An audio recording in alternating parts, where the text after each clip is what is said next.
Hello and welcome, guys. Patch leaks, baby. Patch leaks 9.5 spoiled. That's what we're talking about today.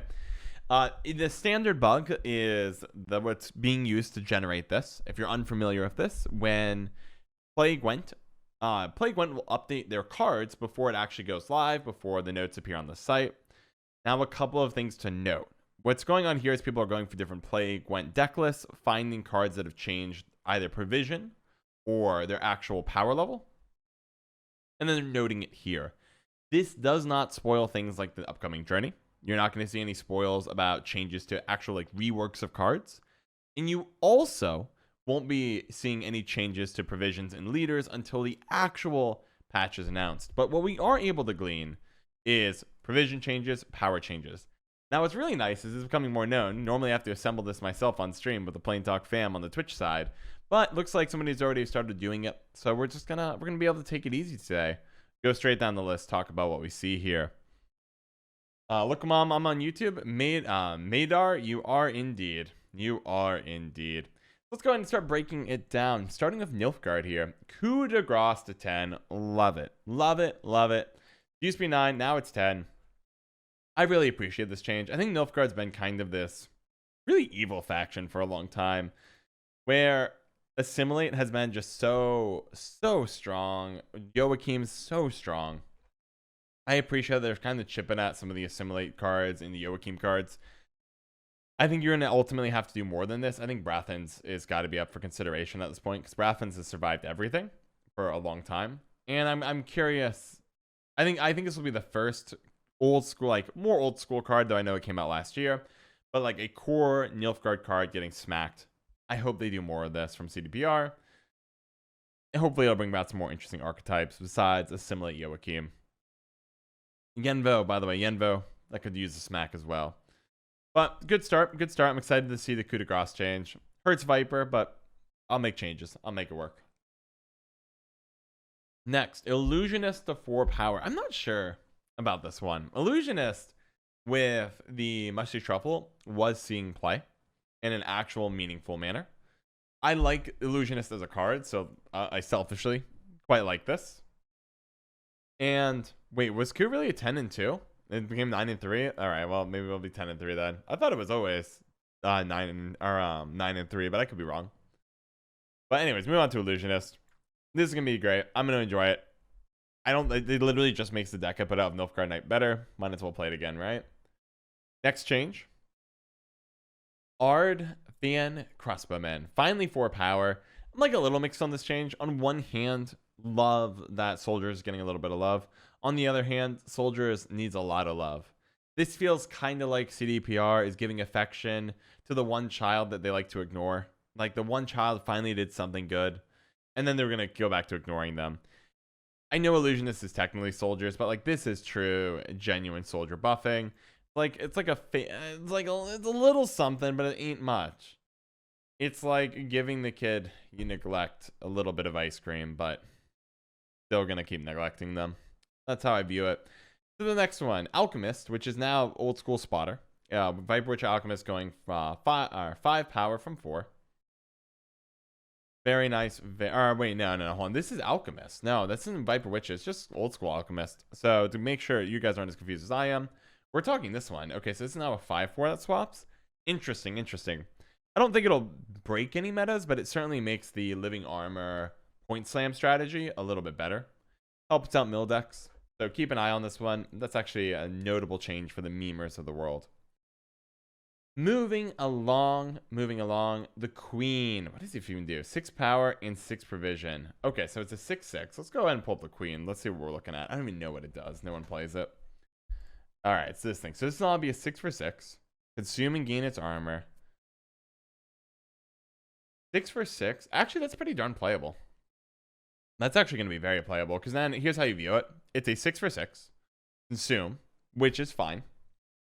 Not incredible, not terrible. But the armor here still stays, so it's really an 8/6, because it will keep damaging itself spawning drones. So, not terrible. 8/6, might see play. I'm not sure it's going to break the world, but it's certainly not terrible. Next, what do we got? What have we got? Old Spirit Tip. 11 provision. Oh my gosh. Old Spear Tip, baby. Old Spear Tip. Haven't seen that card see play ever. Old Spear Tip now is a 12 for 11, and it probably still won't see play, but it's a step in the right direction. The answer is probably 10 provisions, to be honest. This probably needs 10. And maybe it bumps out Egern, but if you're greedy and you want to go for the Egern, you get rewarded for it. I think you need to see Old Spear Tip at 10 to see play, particularly in today's meta. Drowner, this one's one I was super pumped about. Look at it. So Drowner is now a 4, and that's a game changer in many ways for the identity of monsters. As a 2, now it's basically a 4 for 4 with Thrive that moves an enemy unit, and two of its points are as damage. This is unbelievable. It's really good. This is probably the best 4 provision mover card in the game, and pushes it. Like, yes, Scoia'tael has the whole movement engine, but as a 1 of tech card, Drowner is the best moving card in the game. So now, where monsters struggles with things like locks, they do get access to the best move, and that is insane. I love it. I'm really excited about this. It's not hard to trigger Thrive 3 times even halfway through the round, so if your opponent opens up Troy, Iteran, it's going to be super easy to go Drowner, move the Troy. They'll still get value off Iteran. Don't have a lot of they'll get some value here there. Like if I move Troy immediately, they'll just play Iteran on the other row. But with that said, it's good. It's genuinely good. I'm really excited about this. This is the offensive Purify as well. I'm liking the direction that Monsters is going. We're finally getting some tech tools. For me, the thing that Monsters is right now missing is I want a good removal. Something better than Wrath at 8. I need a removal that's a little bit more reactive. Something that's like boulder chucking, a target like a temporary lock or something like that would be really nice. I don't know. They should add a temp lock mechanic. I would appreciate that for Monsters. Moving along, Drowner Yurden meta. Yeah, baby, that's what I'm talking about. Next, Detloff. Huge buff. It's a big deal. It's a big deal here. So when Detloff basically gets played 3 times, so right, if you eat it twice, you get 15 points. Now you get 18. It's a really solid buff. Will it be enough to see play? I'm not sure. I always like Detloff because it's so good as like a last say with both overwhelming heart or hunger charges. Because that's a 24 point finisher now. So keep an eye on this. I'm not sure this will really change the world, but it certainly is very good with cards like Cranthir, which can still target it, as well as just a great finisher for a unitless deck. Then we got, guys, we're coming in hot. Got the 2 buffs that I'm really pumped about. Golat and Ozrel. These are my classic. These are my boys back in the day. Back in the day, Golat, Ozrel, we would tear up bars. We would tear up bars.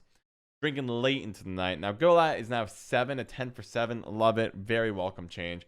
Ozrel at 8. That is my jam. Let me go eat your Melusine. The eatings in your opponent's graveyard have never been better. And now, Golat at 7. Egern's still a fantastic card. You have plenty of delicious things to eat from. Big Ozrel fan. It's also good for new players. Ozrel is one of the cards that CDPR gives new players. Love that. Love it. Love it. I don't know. I can't speak. My boy Ozzy. My boy Ozzy's getting the love. And Golat too. Love it. Marina goes to 6. I don't really care about this change. I don't think it really adjusts anything. It's nice. It's a point. Nothing too special here. I think if you want to see Marina see more play, it's got to be provision from 9 to 8. Moving along. Visigourd, 6 power and 2 armor. That's actually pretty notable, right? So let's go and pull out my boy. So we go ahead and take a peek here. He needs to live with Turnabout Zeal, and now he kind of can, right? 6 for 8 with 2 armor. Much more viable. Much more viable here. With that said, I'm not sure we'll see a deck with him. He's a very greedy card these days. You have to have a lot of things stick on the field. And if things like Rain being more popular, it's hard to have stuff necessarily stay boosted and sticking around. We'll see. Man, that has changed a lot from the days when he would terrorize the world. Wait, Dana, what do we got? TP, have Marina will be played given leader charges? I don't understand. Maybe it's too early in the morning. Moving along, Thaler, 7 for 7, draw a card. Yorvin Realm Mill, getting a little better. Siege Master got a buff, 3-4. Okay, hold on. Siege Master. The 3 for 4. What has it got? 3 for 4. Order boost an ally by 2. Resupply. Boost adjacent siege engines by 1. Okay. So he's a 5 for 4, effectively, as long as his order goes off. And I need to resupply 1 time for value to... That's a good card. I like it. I don't think it's OP by any means, but keep an eye on it. It's never been easier to hit resupply because bombardments are finally playable, as well as boiling oil is playable, AA is playable, reinforcements is playable. Warfare cards have become more and more playable. Hey, Watchflakes in the chat. What's up, my friend? How are you? How are you? Just doing some patch leagues here. How's it going on your end? Let's see. Resupply. I'm excited about this. Keep an eye on the Siege Master. Next. Redanian Knight goes to 2 from 1 power. Yeah, I got nothing to say. It's just not a good card. Moving on. This is it's the one that goes +1 a turn, and then if it's exposed, it moves forward and deals 2. Nothing special there. Windhelm 4. I also don't think it's very good. It's the one that buffs itself by 2 every turn. It has a shield on it. It still seems pretty weak. Now we're going to the sucker punches. Are you guys ready? Well, I'll do my thing. Gonna ask if it appear on my next season's Gwent trivia. Yeah, I'd be interested in that. Shoot me the details, Watchflank. Let's talk about it. As long as the time works out, I could be down. Sounds fun to me. Go ahead and keep on going. Yeah, just shoot me a DM, Watchflank. I think we're friends in Discord. And then, yeah. Thank you so much for the invite. I appreciate it. Sounds good, my dude. Excellent. Carrying on here. Artuza Adept. Yeah, something to look forward to. Everybody in the chat and on YouTube. Artuza Adept in the Meditating Mage nerfs. Let's talk about this, because people were sleeping on this, and we have to skip ahead as well. Mushy Truffle also gets nerfed here. And people were sleeping on this. People were like, oh, Artuza Adept's only 5 provision now and meditating 1 point. But no, this is like a WWE level nerf, right?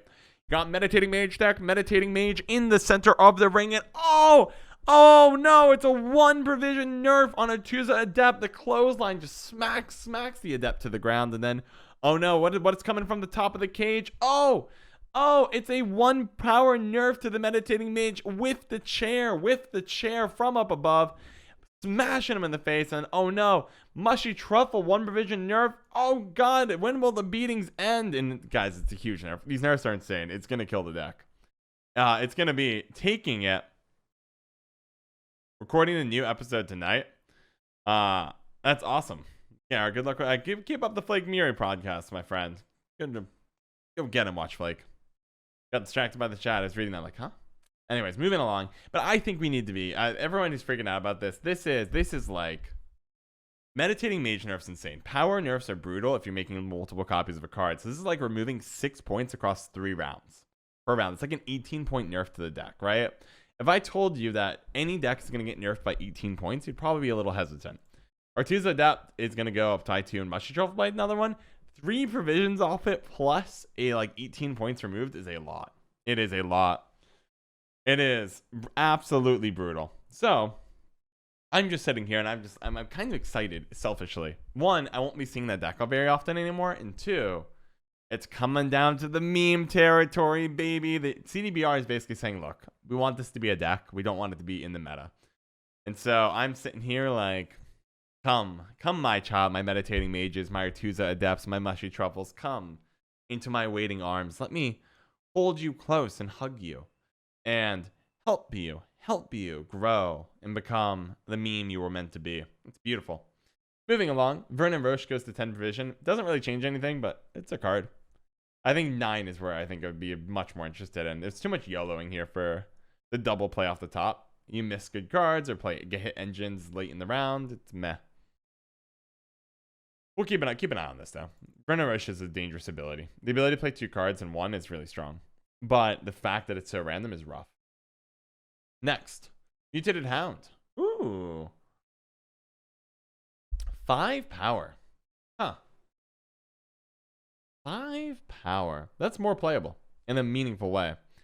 Mutated Hound back in the day used to be an incredible card. To the point where they had to nerf the actual heck out of it. And they put up the 5 vision. I think it used to be a 4 for 4. But now the armor may go away. We'll see. That's what they're hinting at. But it looks like the fact that it's a 5 for 5 ability to poison is not something to sneeze at. The fact that you can also flex it into points as a 7 for 5. Still probably a little power craft, but keep an eye on it. Oh, it used to be yes, that was what it was. Back in the day, it used to be a 3 for 4. You're right, Bright Yelling. That's what it was. Keep an eye on it. Keep an eye on this card. I don't know if it'll break the meta, but it's another really good and powerful poison bronze card. Not as good as Fizztech, not as good as Trafficker, but keep an eye on. Keep on the eye here. Vinci moves to 9. Good. It's a greedy card. If it gets out of control, you win. And if it doesn't get out of control, you lose. But it's a card.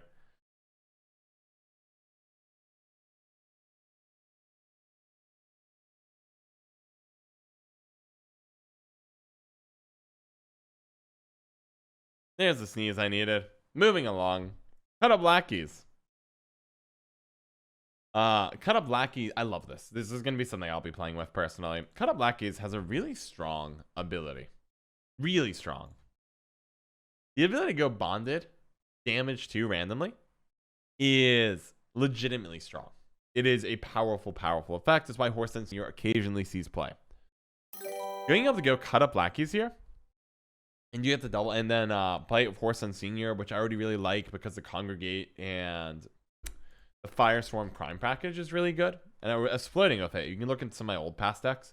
The fact that you can go Smuggle and then Congregation without really any penalty, it's double crimes and get full value and have a lot of things to transform, means you could potentially go line pockets instead of having to go for Congregate the ability with a Horse Senior. Because typically you run Horse Senior with Congregate here. But now, with the Smuggle being so cheap, I can kind of greed if you want to. And I played around with it before. I found it actually to be reasonably consistent. It's a big deal. I really like this change. I think you might. I know I'm going to be experimenting with it, but maybe this will open up a new style. Welcome, everybody. I'll give you the formal welcome after this. Recording a little bit for the YouTube fam at the moment. But I will hook you guys up with the welcome you so rightly deserve in a moment. Kalkstein is 6. I really like this. Kalkstein now can compete with Kurt as the Purify spot. And that is fantastic, in my opinion. Let me blow my nose real quick after that sneeze.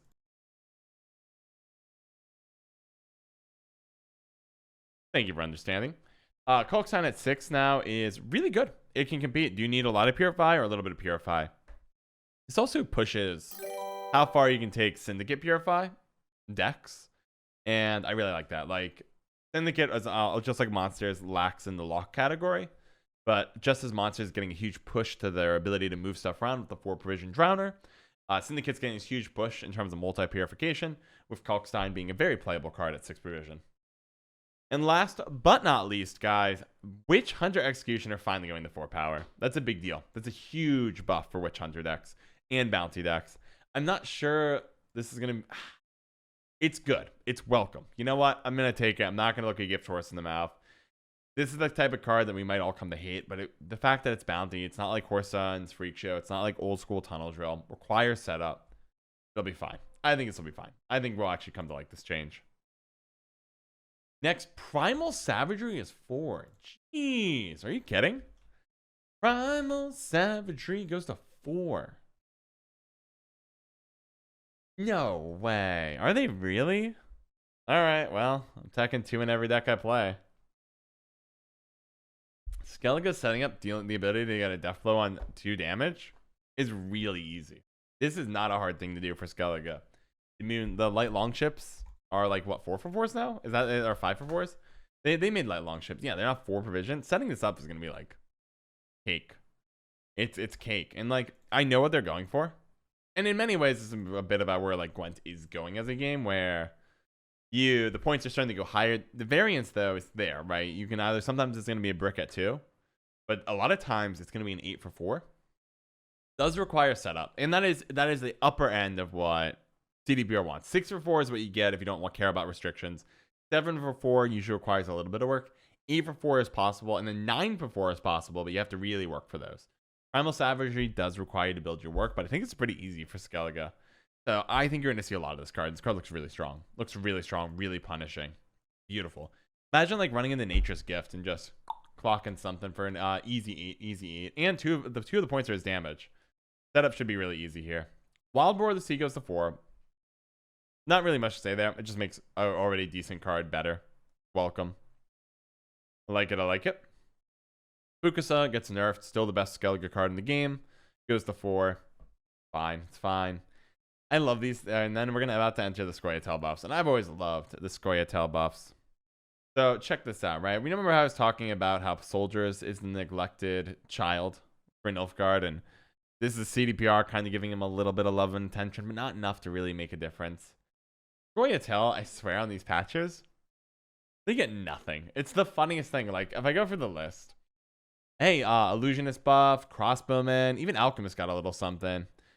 We got cool stuff for Drowner, Detloff getting love, Ozerol getting love, unbelievable. Queen maybe seeing play now.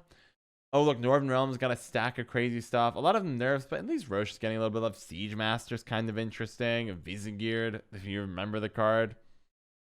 Syndicate's got this cool Witch Hunter Executioner, cut up lackeys. Skellige Primal Savagery, whoa. Think it's Scoia'tael, you're like, yeah, Scoia'tael. The most neglected, the like least loved. Look at this lack of harmony, right? By the way, for the record, confirmed facts, CDPR hates harmony and hates vampires. I'm calling it now. I'm telling you the truth. They are hated by CDPR. I don't know what vampires did one day, like the head of the Gwent team. Maybe it was Booza, maybe it was somebody else, maybe Ryan, walking down the street, and then like it must have been a bunch of vampires just like literally just started coming out of nowhere, beating them up, because vampires gets 0 love. And then they go down the further of the street, and then boom, out of nowhere, you got a harmony with like a 2x4, just smacking everybody up, just invading CDPR maybe they're just breaking into the offices, and then totally forget. So let's break it down. These ones don't really do anything. It's War Dancer and Brigade. Let's go over to there. So we got War Dancer. Actually, War Dancer's not terrible. Well, actually, it's pretty bad. You have to boost it. That seems like a lot of work to just get a 7 for 4. And then War Dancer, and then Brigade. Brigade. Is that how I spell it? There we go. Brigade is now what? Is that a 3 for 4? Oh no, it's a 4. It's a 4-point card now. Oh, that's great. Okay, so 4. It's a 4 for 5. Now it's a 6 for 5, but every time you move it, you damage. But like, you don't really move this stuff too much. War Dancer is a 7 for 1 hand buff. Yeah, Jerome, but you don't want cards like that getting buffed, right? You want them out of your hand. You want less things you have in your hand than hand buff, the better you're doing. You just want Torque to get hit as often as possible, so every unit that you want to get buffed is a detriment. You want less card units in your hand, the better it is. Now, Savove, the Expecto Patronum, the card that literally looks like it's coming out of a fantasy book. Beldier, baby. It's like Harry Potter and Lord of the Rings had a child, and here we are. Is getting a huge buff. It's now 7, so it's a 6 for 7 of potential for a lot of carryover. Keep it in mind. This could be actually good finally. But with that said, we'll see. I think these updates will not change that. Yeah, I think this is the closest thing Skellige's, or it's not Skellige, Scoia'tael's going to get to a buff this patch. Even Torque got a buff as well, but 5 to 4 is not exactly making Torque a broken card here. All in all, Scoia'tael stuff. This could be good, maybe, because Alzur hasn't really changed with the spell bombing, so this does kind of work of it, sort of, I guess. Double Savo, Fran, I don't know. It's like 6 carryover. Carryover is becoming a much more affordable thing in decks, so Mushy Truffle exists. Mushy Truffle is very good with carryover. And we saw a ton of play at the Gwent Open because this card is almost guaranteed every time to pay for its provision, as well as earning 6 carryover. Very strong. Mushy Truffle is fantastic. Getting that nerf, as we mentioned earlier. All in all, if these are the changes, I think the meta is still pretty much what you've expected up until now. Northern Realms is still in a great spot. Alumni is still very strong. I think you'll see less and less Meditating Mages. 3 is a big nerf. 3 is not a small little thing. Leader provisions, again, reminder everybody, leader provisions aren't known, so we might see some tweaking there as well. You also don't see necessarily any card full reworks. Well, right now, when it comes to patch leaks, all you're able to see is provision and power. Looks like a fine patch. Cards, I'll keep experimenting with Illusionist. Alchemist, I'll do some stuff with. Maybe a little bit of Soldiers. See some Detloff. Deathwish plays. A little bit of Aussie Point Slam. But nothing too spicy, I would say. It's a pretty tame patch. I like the fact that a lot of things that are behind in point levels are getting buffed and catching up. So that's really good. We'll see, though, what the future holds. I'm most hopeful about Syndicate finding a way to get back into the meta without being impressive. Cut up lacking, Witch Hunter Executioner buffs are wonderful. Even Mutated Hounds is pretty decent. We'll see if this is enough, though. We'll see. And yeah, it's my thought for it. Yeah, I think December 12th is going to be, December is going to be big. And let's find out. Let's find out. I do worry, though. Like, minor worries, big picture. I really do think CDPR is going to go to a 3-month expansion drop going forward. And these kind of patches won't shake the meta much. And so if you like stabler metas, great. You're going to get them more often. But do 2 patches like this in a row, it's going to be a lot more boring than getting the every other month card drops, I will say. But so be it. That's where we're going, right? Anywho, or at least not confirmed, just speculation. Let me know, by the way, what you think about the patch down below. Are you pumped? Do you have a lot of crazy ideas? Are there decks that I'm missing that you think I should be looking forward to? Or are you kind of, I'm on the more muted train here? I'm excited, but still on the muted train. There's some stuff like playing the playoff, but nothing too extravagant here. Let me know down below what you think. I love all of you, and I will see you all soon. This video is brought to you by my Patreon. That's right. Special shoutouts to Ahmed Ali, McRandar, and Pseudonym81 for their generous support on Patreon.